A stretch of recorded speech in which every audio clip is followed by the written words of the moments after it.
Bonsoir mesdames et messieurs, si vous aimez le sport, merci de nous rejoindre sur Canal Algérie pour le 28e numéro de votre émission 52 minutes chrono. Nos athlètes qui frappent fort et qui font la une de l'actualité sportive ce week-end, à commencer par Kylian Moore qui a dominé pratiquement l'étape de Coupe du Monde de gymnastique à Dubaï avec 2 médailles d'or et 1 en argent. Une autre victoire algérienne, cette fois-ci en boxe féminine, avec l'illustration aux USA, étape de Coupe du Monde également d'Iman Khalif qui bat la française pour remporter la médaille d'or. Handball, on parlera également de cette discipline chère à notre invité que vous allez découvrir dans un tout petit instant. Coupe d'Afrique des clubs vainqueurs de coupe à Oran avec 4 clubs algériens sur 5 qui passent au tour principal. Il sera également question dans cette émission des activités du ministère de la Jeunesse et des Sports, et dans la deuxième partie on fera la promotion d'un événement premier du genre qui sera organisé pour la première fois. Il s'agit du festival des sports où plusieurs disciplines seront réunies durant 3 journées, 25, 26 et 27 avril. Voilà pour le sommaire. Le plaisir d'accueillir pour ce 28e numéro l'actuel directeur général des sports qui est déjà venu en début de saison. Il s'agit de monsieur Tarek Hassani, ancien. Il est conseiller en sport et actuellement il occupe le poste de directeur général des sports. Merci et bienvenue, et surtout Sahaïdek, puisqu'on n'a pas eu l'occasion de se voir. Merci M. Mokhtar, bonjour M. Belhajouja, et merci de m'avoir accueilli ici, et ainsi un bonjour aussi à votre aimable technicien. Oh. Technicien et surtout téléspectateur. Abdeldin Belhajouja, notre consultant. Bonsoir. Bonsoir Mokhtar, bonsoir monsieur le directeur, et puis très content comme d'habitude de retrouver nos téléspectateurs. Voilà, qui sont nombreux à nous suivre et nous encourager à travers les réseaux sociaux. Voilà, le décor est planté, on attend l'arrivée de notre reporter Sid Ahmed Bouraï pour revenir sur ce qui a fait la une de l'actualité. Et la une de l'actualité, bien évidemment, et vous serez certainement d'accord, c'est cette belle victoire d'Iman Khalif à Colorado, aux États-Unis, donc avec une belle médaille d'or face à une Française. On va voir les images du combat. Rien de mieux pour avertir ses adversaires en prévision des Jeux Olympiques de Paris. Tout à fait, c'est pratiquement ses premiers combats de la saison après une longue préparation bien faite, donc ça rassure un peu sur les potentialités et surtout sur les objectifs en point de mire, les Jeux Olympiques. Donc c'est vraiment rassurant, ça permet d'avoir une certaine régularité dans la performance. Iman s'est forgé un certain caractère. Elle a comme objectif une médaille, j'espère la plus belle, mais et elle fait tout pour essayer d'avoir et décrocher cette médaille. Pour nous, c'est bien parti, c'est notre plus grand potentiel pour l'instant. Et elle est bien protégée et par la fédération, par le comité olympique et par le ministère de la Jeunesse et des Sports. Tout à fait, elle est installée dans un semblant de société qui la protège, qui la forme, qui lui permet de s'épanouir et de rester concentré sur ses objectifs, loin de toute forme de déstabilisation. Et on voit très bien les résultats commencent à apparaître, et j'espère que ça se terminera comme ça et ça ira jusqu'au bout, jusqu'à la fin des Jeux Olympiques. Voilà, je rappelle l'information juste, victoire donc lors de la deuxième étape de la World Boxing Cup 2024 en battant la Française Émilie Sonvinko 5-0 en finale de la catégorie des 66 kg disputée samedi soir aux États-Unis. Commentaire de notre consultant. Écoutez, c'est une fille qui est déterminée, qui a un objectif. Et je dirais que, vous savez, le haut niveau, la différence réside où? C'est quand vous avez des athlètes qui se régalent en boxant, par exemple, comme elle. Elle se régale sur un ring. C'est une fille déterminée qui se régale en boxant. Donc, je pense que, comme notre directeur général des sports l'a si bien prononcé tout à l'heure, c'est une fille qui va avoir sa médaille. Je l'espère bien, pourvu qu'il y ait un entourage correct, un entourage sur le plan psychologique, parce qu'à l'approche d'une échéance de telle envergure, les JO, vous savez, de temps en temps, le mental d'un athlète, il affaiblit, il fait des oscillations, et j'espère que le groupe qui est autour, surtout les psychologues, essaye qu'il n'y ait pas de doute, que le doute ne s'installe pas chez elle et qu'elle se prépare sereinement. C'est très important, les 2 cycles qui lui restent, et j'espère pour elle une médaille, elle le mérite. Vous parlez de médaille, on va voir justement cette belle médaille d'or décrochée aux États-Unis et avec l'hymne Qassaman qui a retenti aux États-Unis à côté d'une Américaine et une Française en 2e position.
Alors, si ce n'est pas un avant-goût des Jeux Olympiques, ça? Tout à fait, et je tiens à rassurer M. Belhajouja, elle est bien prise en charge avec un préparateur physique, un préparateur mental, tout un groupe qui tourne autour d'elle pour en faire d'elle d'ores et déjà une star, pas qu'une championne, pour qu'elle puisse arriver avec ce statut-là, pour qu'elle puisse être protégée au maximum et représenter de la meilleure des manières son pays le jour des Jeux Olympiques. Bien protégée en passant par une bonne communication d'abord. Tout à fait. On pourra avoir un peu pas mal d'interviews de sa part. Elle a pris du galant, elle a pris de l'assurance. Il ne faut pas aussi tomber dans l'excès de confiance. Et je vous rassure qu'elle est vraiment consciente de l'objectif qui l'attend. Et nous attendons tous cette consécration, Inch'Allah, les Jeux Olympiques. Il est également conscient de sa tâche qui l'attend. Sid Ahmed Bouraïb, en matière journalistique, il est présent avec nous, il vient de nous rejoindre. Sid Ahmed, bonsoir. Bonsoir Mokhtar et bonsoir à tout le monde. Voilà, on enchaîne rapidement. Donc on vient de parler de l'exploit réalisé par Iman Khalif. Il vient de parler, M. Tarek Hassani, de la manière avec laquelle elle s'exprime actuellement. On peut dire qu'elle est bien dans la tête d'une championne. Exactement, Iman Khalif, elle est très franche lorsqu'elle parle. Elle était contente et d'ailleurs on va l'écouter tout de suite. السلام عليكم كامل الشعب الجزائري. إيمان خليف من الولايات المتحدة الأمريكية بعد ميدالية ذهبية اللي توجت بها اليوم. ميدالية ذهبية مع اتحاد دولي جديد وهو وورلد بوكسينج. كأس العالم المرحلة الثانية وهنالك المرحلة الثالثة إن شاء الله. هذا التتويج كان عن جدارة واستحقاق، وبالنسبة لي هو تحضيرا وتحسبا للأولمبياد باريس 2024. بالك غبت شوية على المنافسات حوالي 7 أشهر بعد التأهل للأولمبياد. حتى الآن هذه أول منافسة لي اللي هي كأس العالم المرحلة الثانية. راني فرحانة بزاف بهذا التتويج، وأكيد هنالك تحضير آخر وعدة تربصات تحسبا للأولمبياد، وراح نصحوا الأخطاء تاعنا اللي شفناها في هذا الكأس العالم المرحلة الثانية، وإن شاء الله نفرحوكم. تحية الجزائر. Voilà, Tahia Al-Jazair, vive l'Algérie. Inch'Allah, Qassaman retentira à maintes reprises à Paris à l'occasion des Jeux Olympiques. On est à 96 jours de la cérémonie d'ouverture, et puisque le week-end a été prolifique pour les Olympiennes algériennes, Kylian Moore a fait de même dans une étape de Coupe du Monde à Dubaï. C'était à Doha et Kylian Mbappé ne cesse d'impressionner. Elle a réussi à décrocher la médaille d'or dans l'épreuve au sol. C'était pour le compte de la 4e et dernière journée de la Coupe du Monde qui se déroule du 17 au 22 avril courant à Doha. Elle a obtenu la note de 13 700. Un peu plus tôt, elle avait décroché une autre médaille, cette fois-ci en argent, avec une note de 13 400 points. On rappelle que cette dernière étape de Coupe du Monde a enregistré une participation exceptionnelle de plus de 250 gymnastes et représentant 69 nations. Voilà, 2 médailles d'or, une au bar asymétrique, c'est sa spécialité de prédilection, et une au sol, et une autre médaille d'argent également. Oui, Kélia a un secret, surtout dans les barres asymétriques, c'est le nemour. Oui. Qu'elle a un geste, une technique, propre à elle. Voilà, qu'elle a enregistrée, et qui, dans le degré de difficulté, est énorme, tellement autres, énorme oui. qu'elle creuse énormément l'écart avec ses concurrentes directes, et ce qui lui permet d'être à l'aise dans cet agrès. Mais le plus important, c'est qu'elle progresse aussi sur les 2 autres agrès, entre autres la poutre et le sol, ce qui nous donne envie, enfin peut-être précurseur un peu avant le nemour qu'on est en train de voir. Oui. C'est ce passage d'une barre à une autre vraiment exceptionnel. Donc c'est peut-être prémonitoire, comme on dit, peut-être pour plus d'une médaille, voire 2, pourquoi pas 3. Ouais, en plus, la gestion de l'effort du staff et de l'athlète elle-même, puisqu'elle remporte sa 3e étape de Coupe du Monde, donc elle domine notamment dans sa spécialité, les barres asymétriques. Effectivement, dans les barres asymétriques, Kaylan Moore, elle est exceptionnelle, il faut le dire. Monsieur Hassani vient de nous la lancer. On a intégré ce geste technique en son nom, c'est sa propre création, c'est formidable, c'est une Algérienne qui met un geste technique sur les barres asymétriques en son nom. C'est magnifique. Moi, je dirais que c'est la première athlète algérienne sur laquelle je vais miser aux Jeux Olympiques. Pourquoi ? Parce que si on revoit un peu et on se remémore la préparation de tous nos athlètes potentiels médaillables, je la classerai en premier. Tout simplement parce que depuis quand même un macrocycle ou plus, qu'elle est au top et qu'elle est stable. Et puis, elle est prise en charge d'une manière professionnelle. Je lui souhaite la médaille d'or, j'espère, pour Paris 2024. Inch'Allah. Transition toute faite, puisque vous parlez de prise en charge. La prise en charge et l'après-carrière des athlètes d'élite, c'est le souci également du ministère de la Jeunesse et des Sports, et c'est le second volet pour lequel vous êtes venu nous voir aujourd'hui, Monsieur Hassani. Il y a eu une opération orchestrée par le ministère aujourd'hui au stade Nelson Mandela de Barakli. Oui, qui a été présidée par Monsieur le ministre personnellement, où il a tenu à remettre les PV d'installation des différents athlètes d'élite, en l'occurrence plus de 677. Il va y avoir une deuxième promotion pour 200, un peu plus de 200 athlètes aussi qui vont franchir le pas dans la reconversion. C'est des athlètes qui ont été formés, qui ont vécu le haut niveau, parce que c'est des athlètes d'élite et de haut niveau. Et maintenant, c'est à eux de transmettre un peu leur vécu, leur savoir-faire aux nouvelles générations. Donc c'est tout le mal qu'on se souhaite, c'est d'avoir ces athlètes-là au pied d'œuvre pour nous former de nouvelles générations qui leur permettent de représenter la nation de la meilleure des manières. Voilà, et on va voir les images d'ailleurs que nous a apporté donc notre ami Sid Ahmed Bouraïb sur cette opération qui a eu lieu ce matin au stade de Barakli, stade Nelson Mandela, où pratiquement les athlètes d'élite étaient présents avec le ministre de la Jeunesse et des Sports. Ça encourage et surtout ça tranquillise les athlètes après la fin de leur carrière. Enfin, on est plus chanceux de les avoir, je disais, parce que ils ont un vécu, ils ont un savoir-faire, ils ont côtoyé, flirté avec le plus haut niveau. Ce sont tous, quels qu'ils soient, ils sont tous des athlètes de haut niveau. Ils ont subi une formation durant pratiquement une année pour allier un peu la pratique à la science. Parce que science sans pratique, elle est stérile, pratique sans science, elle est aveugle. Donc, on va essayer de rallier les deux pour essayer pour leur donner la chance de nous bâtir de nouvelles générations. On écoute les impressions suite à cette opération. النخبة والمستوى العالي يمثل تحديا وفرصة في نفس الوقت، وهذه العملية تجسدت مقابل الجهود الكبيرة التي بذلتموها لتمثيل بلادنا على المستوى الدولي.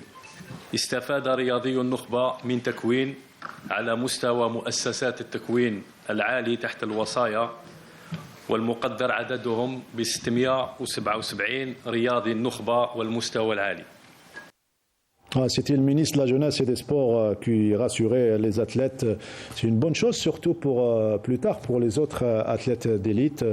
Comme ça, ils savent qu'après la carrière, il y a un plan de carrière, on va dire, et surtout, il y a le plan d'après-carrière. Ah ben oui, on ne peut qu'applaudir cette initiative. C'est une très très belle initiative. C'est un ouf de soulagement pour toi. D'ailleurs, les anciens athlètes qui ont souffert de l'inexistence d'un plan de carrière, comme vous venez de le dire, et ça c'est une très très bonne chose, pourvu qu'ils ne s'arrêtent pas là sur le plan formation. Ils ont subi une formation d'une année, mais il faudrait une formation en cours d'emploi, c'est-à-dire quand il sera en plein emploi, il faudrait que des spécialistes les accompagnent un peu pour justement joindre leur expérience à la science. Parce que vous savez, les choses évoluent très vite sur le plan théorique. Hein. Donc j'aimerais bien qu'il y ait aussi un accompagnement sur le terrain. C'est ce qu'on appelle la formation en cours d'emploi. Voilà. Mais c'est une très très belle initiative. C'est un week-end très chargé, on va dire, plutôt une semaine très chargée pour le ministère de la Jeunesse et des Sports, puisqu'il y a eu jeudi également l'inauguration du centre de préparation à Fouca. Oui, c'est une très belle chance pour nos athlètes, parce qu'il s'étale sur pratiquement 6 hectares. Il y a 17 salles spécialisées avec une piscine de 50 mètres, 4 stades extérieurs, dont 2 cours de tennis et 2 stades de beach volley, un terrain aussi pour le tir à l'arc. Donc les fédérations vont bénéficier d'un lieu dédié à chaque, c'est des salles fédérales où chaque fédération peut s'entraîner, et c'est ce qui va nous permettre, je dirais par rapport aux autres, c'est le mode de gestion. Oui, c'est parce que ça a été confié à une EPIC, l'EPIC de Tigda. C'est l'une des rares EPIC qui a réalisé de bons chiffres. Donc on a fait confiance à cette EPIC. Ça va permettre d'augmenter le volume. C'est elle qui s'occupe du centre de Seraïdi également. De Fouca, oui. Ouais. Et Seraïdi, non? Et Seraïdi aussi. Oui. Donc ça va nous permettre de gérer convenablement notre parc infrastructurel. Mais c'est surtout, ça va permettre d'augmenter le nombre de volumes d'entraînement, parce qu'ils peuvent s'entraîner à n'importe quelle heure, augmenter le nombre de stages pour les arbitres, pour les entraîneurs, faire des bilatérales avec des nations, ramener des formations de dimension africaine, comme par exemple l'escrime qui projette de faire l'école africaine au niveau du centre de Fouca. Donc c'est tout bénef pour l'élite nationale, et surtout pour la région de Fouca, parce que c'est sur les hauteurs, et je rappelle que ce centre porte un nom symbolique, c'est celui des frères Soukan, oui. les deux frères de l'équipe, glorieuse équipe du FLN, et ça a été inauguré le 18, pas très loin du 13, donc c'est tout un symbole, cette infrastructure. Voilà. Voilà, pour la préparation de nos différentes équipes nationales dans différentes spécialités. Je le disais, week-end très chargé, semaine très chargée pour le ministère, mais également riche en informations, puisque l'Algérie organise à Oran le championnat d'Afrique, la Coupe d'Afrique des clubs vainqueurs de coupe, avec 4 formations algériennes sur 5 qui sont passées au tour principal. Wahiba Belhawa pour plus de détails. Après plusieurs décennies, l'Algérie renoue avec les championnats d'Afrique des clubs vainqueurs de coupe de handball. La ville d'Oran est depuis une semaine au rendez-vous de l'organisation de la 40e édition. قوي تنظيميا وحتى مشاركه الفرق ان شاء الله تكون هذه الخير بعد النتائج تاع الفرق الوطنيه. الانديه لازم تعمل تشوف المستوى تاعها ونراه لاحق حتى ان شاء الله في البطولات الافريقيه الانديه المقبله ان شاء الله. La participation des meilleurs Africains a rehaussé le niveau et a permis aux 7 clubs algériens participants de le côtoyer. 5 clubs chez les hommes et 2 chez les dames ont pris part au tour préliminaire. المنافسات تعاون باش نعرفوا شهوة مستوى العالي. بين النداء باش ننجحوا الدورة هذه، هذا هو الهدف من هذه، والهدف الثاني من الاحتكاك بالمستوى العالي والمشاركة تاعنا في ألعاب مثل هذه في كأس إفريقيا للأندية الفائزة بالكؤوس. Les clubs de l'OM Annaba, le handball club d'El Biyar, le Shabab de Mila et la jeunesse de Skikda se sont qualifiés, laissant loin derrière le club de l'Espérance de Ain Touta, qui n'a pas pu suivre le rythme imposé par ses pairs. ان شاء الله في المستقبل هذا يعني نشوف استمراريه يعني في المشاركه هذه، الامر راح يخلي الانديه يعني هذه تولي تنافس ان شاء الله على البطوله. Chez les dames, les représentants algériens, à savoir le handball club d'El Biyar et les filles de Boumerdes, se battent pour aller loin dans la compétition. Elles jouent aujourd'hui leur 3e rencontre de poule, respectivement devant l'Espérance de Tunis et le représentant du Congo. Chez les hommes, le CRB Mila s'oppose à El Ahli du Caire et l'Olympique de Annaba rencontre la jeunesse de Skikda dans un derby de l'Est algérien. Voilà, avant que nos 2 équipes nationales retrouvent leur lustre d'antan, c'est bien d'organiser de pareilles manifestations, notamment pour les clubs. Ça rentre dans une stratégie qui a été tracée en collaboration avec la fédération. On a établi un plan d'activité de 2023 à 2032.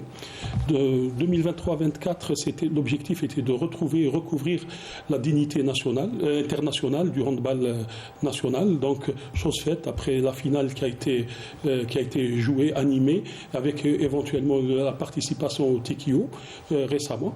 2024-2028, c'est créer une dynamique nationale autour du handball, donc avec des organisations de différents événements internationaux avec un passage assez plus régulier à la télévision, avec l'organisation d'un championnat assez conséquent, télévisé, avec des émissions. Donc créer toute une dynamique où on ne parlera pas uniquement du handball, mais surtout du handball. 2028-2032, c'est en quelque sorte la consécration internationale. 2028, on vise l'organisation d'un championnat d'Afrique pour éventuellement se qualifier aux Jeux Olympiques, aux prochains Jeux Olympiques. Et 2032, pourquoi pas, un championnat du monde ici, avec la construction d'une salle entre-temps, d'une salle de capacité de 15 000 places pour accueillir ce grand événement. Donc il y a eu 43 points dans la stratégie. Entre autres, c'est les quelques points dont je vous ai cité quelques-uns. Et surtout un championnat réduit aux meilleurs clubs du championnat, et ça fera plaisir à notre ami Nourdine Hani qui est en convalescence. On lui souhaite un prompt rétablissement. Le ministère qui a également des opérations très proches, pour terminer, Monsieur Hassani. Oui, enfin, aujourd'hui, M. le ministre a lancé la campagne nationale parce qu'il n'y a pas que le sport d'élite, il y a aussi le sport de masse qui est d'intérêt général et de santé publique. Donc, M. le ministre aujourd'hui a lancé l'opération, la campagne nationale santé et spectacle qui va commencer, qui commence à partir d'aujourd'hui et que tous les DJS, tous les directeurs de la jeunesse et des sports sont invités à organiser de tels événements. Alors, par exemple, celui d'Alger qui va débuter récemment. Il y a aussi le 1er mai qui va, où on va, et on va lancer une course pour les travailleurs. Ça, c'est déjà fait. Ça va partir du stade de Farhani, arriver à l'esplanade du JTA, tout un symbole, en passant par plusieurs grandes rues qui portent le nom de glorieux martyrs, avec aussi. Donc ça, c'est beaucoup plus une course qui va faire, peut-être une campagne qui va faire prendre conscience aux citoyens de l'importance de la pratique sportive sur le plan individuel et collectif. C'est un facteur aussi d'insertion sociale et de cohésion sociale aussi, mais c'est aussi un vecteur de développement durable qu'il faut creuser dessus. Merci beaucoup de nous avoir rendu visite pour un maximum d'informations. C'est gentil. On a été complet, j'espère. Espérons vous revoir, Inch'Allah, dans nos prochaines émissions. Vous êtes également au courant que l'Algérie a abrité durant une semaine le championnat d'Afrique de tennis des U16, donc qui s'est clôturé samedi avec une victoire égyptienne, comme nous le décrit notre reporter Sarah Delbel. Clôture en beauté du championnat d'Afrique des moins de 16 ans, un événement qui a tenu toutes ses promesses en termes d'organisation et de spectacle. Sur le plan technique, on est content, malgré qu'on n'a pas eu l'objectif qu'on s'est tracé, à savoir le titre.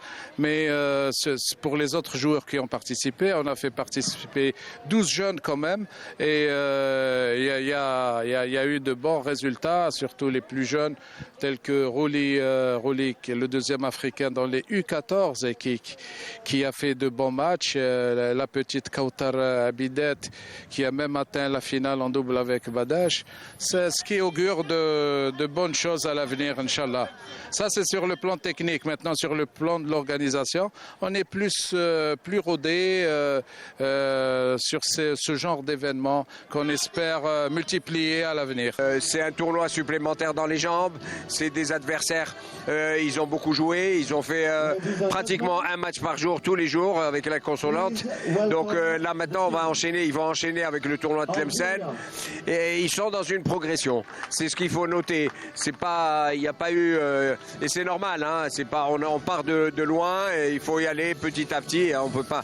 C'est ça le sport. J'espère qu'on va encore améliorer le classement et on a d'autres échéances des 14 ans dans pas longtemps, au championnat d'Afrique. Inch'Allah, il y aura de bons résultats. Les finales de cette compétition ont vu une large domination des Égyptiens. Chez les garçons en simple, c'est Mohamed Cherif Iyad Zet qui bat un Marocain en finale. Lui et son coéquipier, Mostafa Samir, ont remporté la finale en double. Ladies and gentlemen, المنتخب المصري مع كوتش مينا ناصر الحمد لله عرفنا نربح الدرع وانا الحمد لله فزت بالفردي بطولة الفردي وبطولة الدبل مع سيف سميح في بطولة الأفريقيا تحت 16 سنة الحمد لله يعني كانت سيطرة مصرية يعني احنا كنا نتمرن كتير عشان نربح بهذه الدورة فعلا. أنا والبارتنر بتاعي إياد رضا عزت كسبنا امبارح فاينل الدبل كانت مباراة صعبة بس يعني عرفنا نكسب ولعبنا حلو الحمد لله.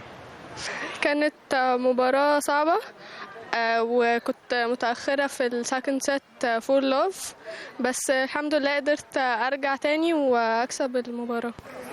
Chez les filles, pareil. L'Égyptienne Rahaf Mostafa a battu la Tunisienne Lamis Houes. En double, Nadine Hamraoui et Lamis Houes ont pris le dessus sur les Algériennes Maria Badash et Kautar Abidet.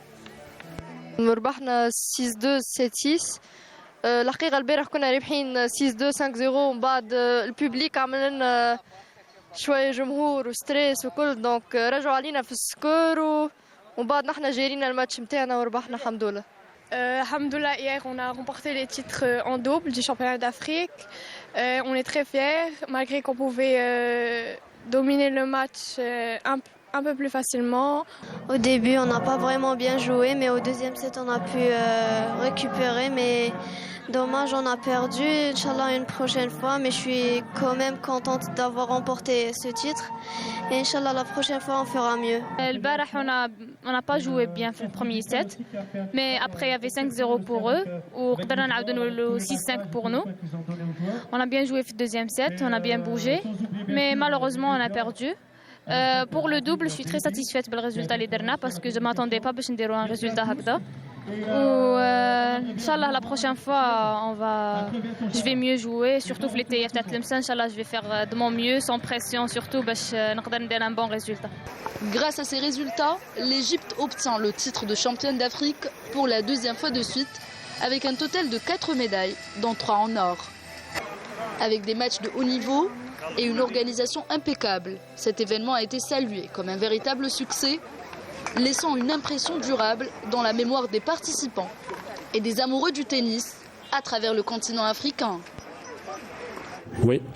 Voilà donc, on est revenu sur cet événement, championnat d'Afrique de tennis moins de 16 ans avec la domination égyptienne. Merci encore une fois à Sarah Derbel qui a couvert cet événement pour la télévision algérienne. Deuxième partie, nous avons le plaisir de recevoir d'abord une dame habituée à Canal Algérie au programme de 52 chrono. Elle est athlète, elle fait du triathlon, elle aime le sport, elle respire le sport et elle dort avec le sport. Saïda Younsi qui nous fait le plaisir d'être parmi nous. Bonjour et merci pour l'invitation. Bienvenue. Oui, effectivement, je vais vous parler de sport. Oui, Saha Edek, à vous aussi et à tous. Toujours active. Oui, avec grand plaisir. Et j'espère... en fait, mon objectif, c'est de faire adhérer plus de monde et plus de femmes. Inch'Allah, et vous allez profiter de cet événement qui va venir, à savoir le festival, premier festival du genre, festival du sport orchestré par la wilaya d'Alger. Et nous avons le plaisir de recevoir pour parler de ça, l'actuel conseiller du Wali d'Alger, Monsieur Doumi, qui était un ex-cadre du ministère de la Jeunesse et des Sports, lui également sportif. Monsieur Doumi, bonsoir et bienvenue. Bonsoir Mokhtar, merci pour l'invitation. Bonsoir aux chers présents. Oui. Au Saha Edek. Saha Edek également. Et merci de répondre à notre invitation, surtout pour parler de cet événement qui est cher à vos yeux et surtout que vous avez orchestré. Vous faites partie des organisateurs et de ceux qui ont eu l'idée de prendre en charge cette opération qui est importante et qui sera importante à l'avenir. Je peux vous dire, et l'avis de notre consultant également, que c'est une idée de génie. Merci déjà pour le compliment, mais nous sommes un groupe qui travaille sous l'œil attentif de M. le Wali d'Alger. Il faut savoir que le festival d'Alger qui va démarrer le 25, 26 et 27, qui durera du 25 au 27 avril 2024 est sous le parrainage de M. le ministre de l'Intérieur, des collectivités locales et de l'aménagement du territoire. C'est en réalité, au-delà du caractère sportif, c'est une fête, c'est un brassage de toutes les catégories d'âge, de toutes les disciplines, organisé, non organisé. C'est un événement qui a pour objectif beaucoup d'objectifs, mais les objectifs importants qui se dégagent, oui, c'est surtout la promotion de la pratique, de l'activité sportive, surtout libre. Il faut savoir que les métropoles au monde actuellement enregistrent un pourcentage de 60% à 65% d'activités de sportifs libres, non inscrits et non assujettis à beaucoup de tracasseries administratives. Donc l'idée c'est de faire protéger. Le deuxième objectif aussi important, c'est de valoriser tous ces espaces incommensurables qui ont été réhabilités, réaménagés par la wilaya d'Alger.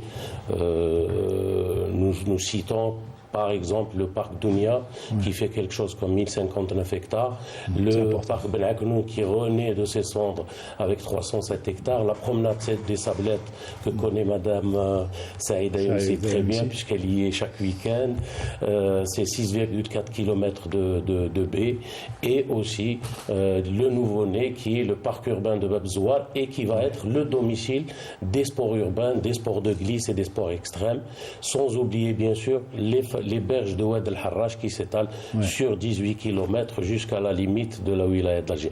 Donc tout ça, tout ce mixage, je vise aussi à doter la métropole d'Alger de cette, on va dire, de ce don d'être un endroit où le sport doit primer avant tout, d'intégrer le sport dans l'urbain carrément, avec tous les aménagements qui sont en train de se faire. La première édition, oui, parce que déjà nous avons enregistré, protégé ce festival. Le nom, le slogan et le logo sont protégés par l'INAPI.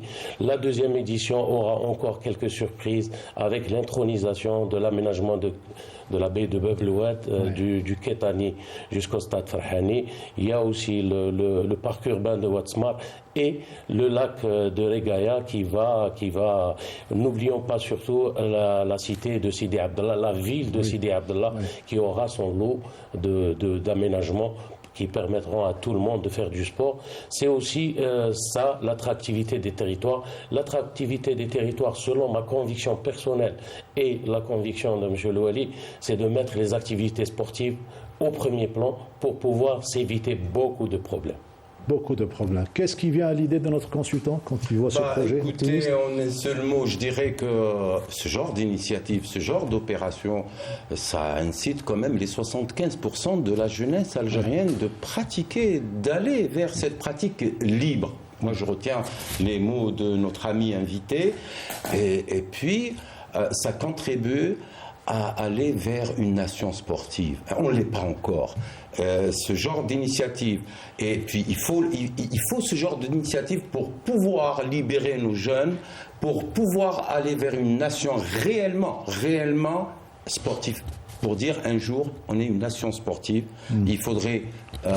parce que ce genre d'initiative, on peut même former des jeunes de bons spectateurs. Quand il verra les Jeux Olympiques, il va applaudir. Et il va savoir ce que c'est, parce qu'il va quand même sentir, il va toucher à une discipline, une autre. Moi, j'ai vu tout à l'heure le programme, j'étais émerveillé. Chapeau, monsieur. J'espère que la logistique que vous allez mettre en place va pouvoir aider ces jeunes et orienter ces jeunes vers le plus important, c'est-à-dire gagner des valeurs dans les têtes. Avant de découvrir le teaser, la promotion de ce festival, et avant d'écouter, surtout savoir comment est venue l'idée dans la tête de M. Doumi et de son collègue, puisqu'il est ancien cadre du ministère de la Jeunesse et des Sports. Saïda Younsi, c'est un projet qui vous emballe avant de parler de votre événement également? Oui, parce que je vais en profiter. Oui. Et c'est vrai que moi je vais être aux Sablettes puisque je vais faire le triathlon vendredi. Quand on me demande où on peut faire du sport, je dis aux Sablettes parce que en faisant du triathlon, on nage, on fait du vélo et on court.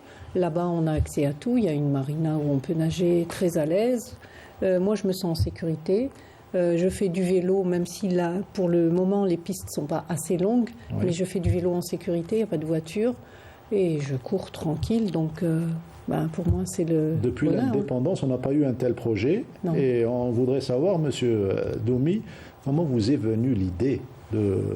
Parce que pour l'histoire, il faut que les gens retiennent d'où est venue l'idée et qui sont les personnes qui sont derrière ça, même si on vous connaît que vous êtes modeste et vous ne voulez pas trop parler de votre personne. Non, sincèrement, c'est une idée collective qui émane de cette volonté. Écoutez, on ne peut pas avoir une idée si on ne trouve pas les espaces pour le faire. Donc l'idée sans les espaces ne coûte rien en réalité. Quand on voit les espaces qui sont réaménagés, réhabilités par la wilaya d'Alger, on voit qu'il y a une volonté réelle d'aller dans ce sens. Et vous savez, c'est cette jalousie de voir d'autres métropoles, notamment qui se distinguent par le sport. Aujourd'hui, beaucoup de métropoles dans le monde sont connues par leur marathon, sont connus par leur piste de par leur triathlon, leur triathlon, leur tour de sport mécanique. Donc c'est en réalité ramasser tout ça et voir les espaces où on peut les faire et surtout informer. Nous voulons profiter de ce festival pour informer les gens sur des disciplines malheureusement qui ne sont pas médiatisées, beaucoup médiatisées ou bien qui nécessitent encore un peu de médiatisation. Beaucoup de médiatisation. Madame Saïda a bien voulu parler du triathlon qui est une discipline extraordinaire. Nous avons aussi tout ce qui est discipline nautique qui sont l'aviron. Nous avons notre champion Sid Ali Boudina aussi qu'il faudra un Olympien, que je salue et qui a fait un message pour inviter tous les citoyens à l'instar de Kayla Neymour et Amina Abdelkadi qui sont des sportifs avérés. Mais là on ne veut pas montrer en réalité les sportifs avérés par rapport à ce statut qu'ils ont eu. On veut qu'ils encouragent les jeunes à faire du sport, même si on n'est pas un champion, on devient un bon citoyen, comme a dit notre ami. Un avant-goût Un avant-goût pour la promotion de cet événement, le premier festival des sports d'Alger.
Premier festival donc, des sports à Alger, ça va inciter même les journalistes, Sid Ahmed Bouraïb, à prendre part et à commencer à pratiquer du sport. Oui, pourquoi pas, ça serait un bon début, Mortal, sincèrement. Voilà, donc apparemment l'influence du départ, c'est surtout le rêve à long terme d'une nation en bonne santé. On a le droit de rêver. Oui. Il faut y croire surtout, il faut être convaincu, il faut commencer par des petites opérations, il faut commencer par ce genre d'opération qui est destiné à tous les citoyens. Et en réalité, il ne faut pas stratifier un peu les cibles en matière de sport, il faut que le sport soit partout. Alors sur ces activités, c'est vrai qu'il y a du sport, mais il y a du loisir. Il y a toutes les activités d'éveil. Nous avons au niveau de la partie centrale des Sablettes installé un atelier qui s'appelle les jeux d'autrefois, où on rappelle à nos enfants, à nos jeunes, les gens qui sont nés les dernières années, qu'il y avait des jeux qui éveillaient le cerveau et qui permettaient une pratique sportive quand même. Roulement, nous avons le Zarabot, le Qarida, tout ça va être revu. On va dire entre guillemets rebooter nos enfants qui malheureusement sont nés directement dans la technologie avec les appareils qui sont sur lesquels leur nez est collé toute la journée et leur dire voici.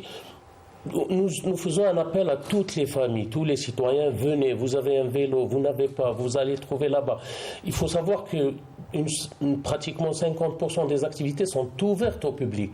C'est-à-dire vous pouvez vous mettre en équipe et participer à il y a du beach tennis, il y a du beach volley, il y a du beach soccer, il y a les activités, il y a les randonnées de vélo. C'est apprendre ou bien réapprendre aux citoyens, aux jeunes et aux familles de pratiquer le sport sans qu'il soit contraignant, avec le plaisir, avec le sourire, avec l'ensemble de toutes les catégories vont se retrouver là-bas et nous espérons que cette émulsion prenne sérieusement.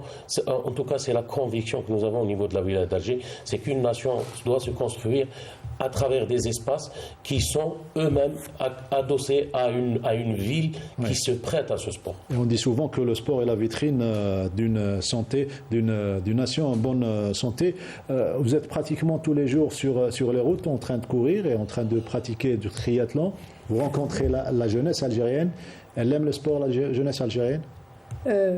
Peut-être, mais peut-être qu'ils n'avaient pas assez d'opportunités pour pratiquer, ou bien l'éloignement, l'accès au site.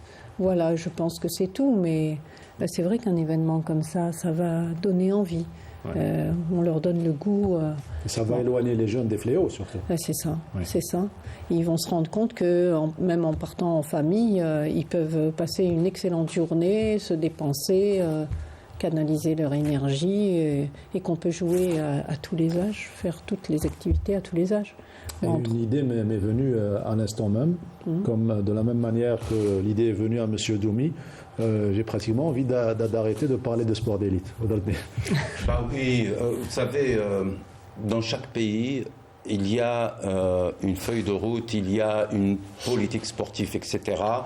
À mener. L'Algérie peut être en même temps, c'est-à-dire cibler le sport d'élite, mais aussi le sport de masse. Moi, je dirais encore une fois que c'est une idée géniale. J'espère que ça va se renouveler chaque année. J'ai vu tout à l'heure, en regardant les images de tout à l'heure, c'est cette Algérie que je veux. C'est cette Algérie. On va revoir les images au niveau de la régie. Oui, effectivement, c'est bien de repasser ces images, c'est magnifique. C'est cette Algérie. Et puis je dirais, faisons confiance à notre jeunesse. Oui, on peut être une nation sportive. Faisons confiance et puis donnons aussi la chance à la jeunesse de prendre des responsabilités. Et ce, à tous les niveaux. C'est-à-dire pour le sport de masse et pour le sport de performance. Si on leur donne la possibilité de se guider, c'est pour eux de toutes les façons. Moi, j'ai vu à travers ma carrière des gens qui sont restés dans des postes clés pendant 20 ans, 30 ans. Je dis aujourd'hui, arrêtons. C'est ce genre d'initiative qu'il faut pour nos jeunes. Et croyez-moi, ils vont vous faire sortir des merveilles. Et c'est une occasion pour les dénicheurs de talent. Oui, absolument. Donc c'est une opération à double objectif, voire plusieurs objectifs. Oui, bien sûr. Comme je l'ai dit, je l'ai cité tout à l'heure, il y a beaucoup d'objectifs, mais le plus important, c'est d'essayer de créer des espaces, de mettre en valeur ces espaces et permettre une activité quotidienne. Vous savez, les orientations qu'on a eues de M. Louali, c'est fixer sur le festival pendant 3 jours, c'est bien.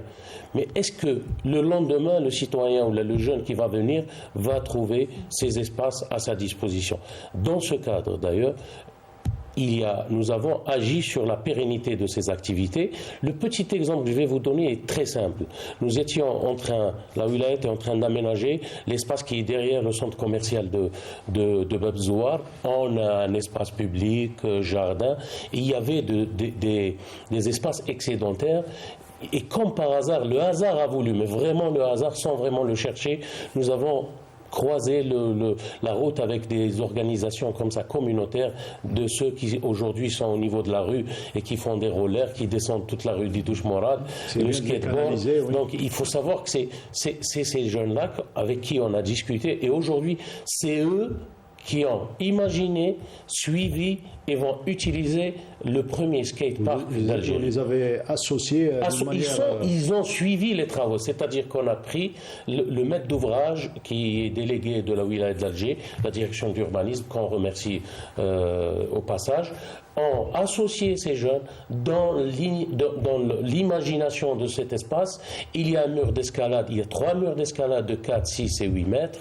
Donc, toutes ces activités, comment on va les pérenniser? Il y a beaucoup de conventions qui vont être signées après le festival entre les ligues sportives spécialisées de ces sports qui ne sont pas vraiment médiatisés et les EPIC. Il faut savoir que ces espaces sont gérés par des EPIC de la wilaya d'Alger, donc l'EPIC écolo pour le Oued El Harrach, EPIC de PZLCC pour le parc de Ben Aknoun et l'OPLA que tout le monde connaît par le Sablette. Elle gère aussi le parc d'Ounia et ce nouveau parc urbain. Donc toutes ces conventions vont être signées pour assurer cette pérennité. Ça, c'est pour le sport organisé, mais tous ces espaces sont ouverts pour des gens qui, peut-être, pour des raisons ou d'une autre, sont d'un certain niveau de pratique et veulent aller faire de la randonnée, marcher, écouter de la musique seulement, pique-niquer là-bas. Donc c'est des espaces polyvalents. C'est pour cette raison qu'on dit sport, mais on dit aussi des espaces de vie, de convivialité et surtout des espaces de vivre ensemble. Donc, les objectifs, le plus gros, c'est ça. Les activités, nous avons mis même des ateliers scientifiques pour enfants, des petits ateliers de dessin. Nous avons toutes les catégories. Nous avons beaucoup de courses pour les catégories à mobilité réduite. Nous avons aussi les autres types d'handicap. Nous avons des équipes d'ailleurs d'autistes qui vont faire pour la première fois du triathlon et nous ne voulons pas stigmatiser ces catégories-là en leur créant des espaces propres. C'est de les mettre avec tout le monde, bien sûr avec un encadrement qui soit un encadrement spécialisé qui est le leur, mais en disant tous ces espaces vous sont aussi destinés. Je voudrais vous citer toutes les activités, vous avez le tableau et vous choisissez la date et l'heure.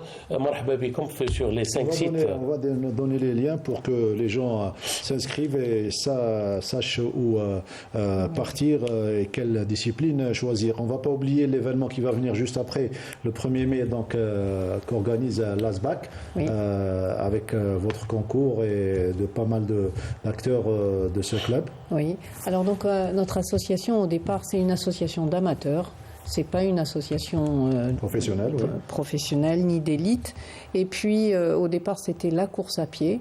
Et puis petit à petit on a voulu faire d'autres choses. On fait du triathlon. On en a organisé un au 7 à Tipaza au mois d'octobre. Et ce sera appelé et on le renouvellera.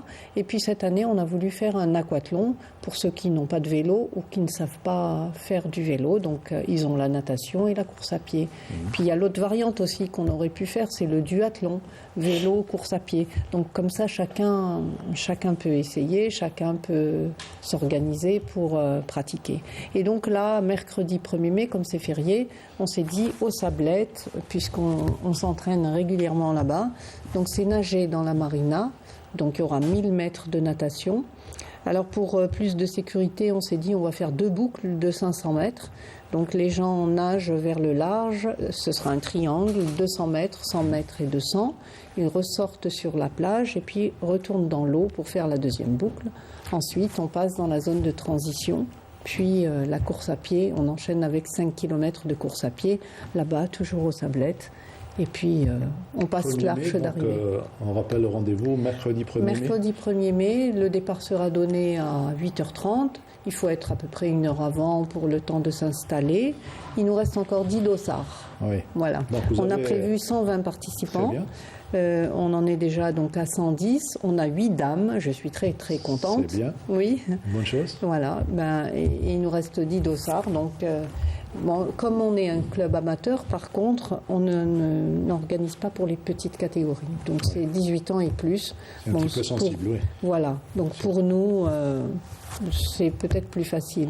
Donc rendez-vous mercredi 1er mai à 8h30. 8h30 pour le départ et venez avant. Donc si vous avez votre dossard, vous le récupérez et vous vous installez pour démarrer la compétition. Ça sera au Sablette et la télévision algérienne sera présente. Les liens, juste pour terminer, Monsieur Reda Doumi, pour le premier festival, je rappelle, 25, 26 et 27 avril. Alors bien sûr, pour attirer beaucoup de jeunes surtout et de moins jeunes, il faut aller sur les réseaux sociaux. Donc la page Facebook, c'est Facebook, Instagram et TikTok, c'est Face Sport 2024. Et il y a le site aussi festivalg-sports à Point des Z. Très bien. On rappelle donc FAS Sport 2024 pour le Facebook, Instagram et TikTok, et pour le site du festival, Festival G collé, Festival G _6 Sports avec S à la fin, Point des Z. Voilà, Point des Z. C'est une bonne opération. La télévision également, ça va accompagner cet événement. C'est pratiquement une niche de reportage sur place et on sera présent. Certainement, ça me donne le goût d'y être, et puis même pour les deux, pour les deux événements, c'est extraordinaire. Quand il y a des personnes qui sont dévouées et que ça vienne du fond du cœur, ça sera certainement de la réussite. Et j'espère qu'il y aura beaucoup de participation, beaucoup de participants, beaucoup de jeunes surtout, qui vont participer aux deux événements. Et c'est extraordinaire. Moi, je ne peux que vous encourager. D'ailleurs, vous savez, Madame Younsi est de formation médecin. Elle a été médecin du club là où j'entraînais au départ. Je la connais depuis 30 ou 40 ans. Et à chaque fois que je la croise, elle est en train de courir. Et ben, j'espère qu'elle n'est pas sortie de la carte géographique. Bravo à vous, madame. Une belle coïncidence, et belle coïncidence également d'associer les deux événements qui vont se succéder. Donc, Festival d'Alger des Sports 25, 26, 27 dans différentes stations. Donc il y a plusieurs points. Et également le 1er mai, mercredi, le triathlon au Sablette. On a été complet, M. Reda Adoumi? J'espère, mais l'idéal, dont on parlait, c'est bien, c'est pour informer les gens, mais l'idéal, c'est de se retrouver sur les 5 sites, bien sûr en survêtement. Voilà, ils seront présents. Et votre bouteille d'eau dans le sac, une petite serviette. On la donne. Voilà, c'est les organisateurs qui la donnent. Merci et bonne chance pour cette première. Merci de nous avoir rendu visite, Saïda. Et à la prochaine. Merci Dardine. Merci Sid Ahmed Bouraïb, notre ami reporter. Et on se retrouve donc lundi prochain. Merci à toute l'équipe technique du studio numéro 2. Merci à Saïd Bouhadjoum. Merci à Radia Chabia. Et à lundi prochain.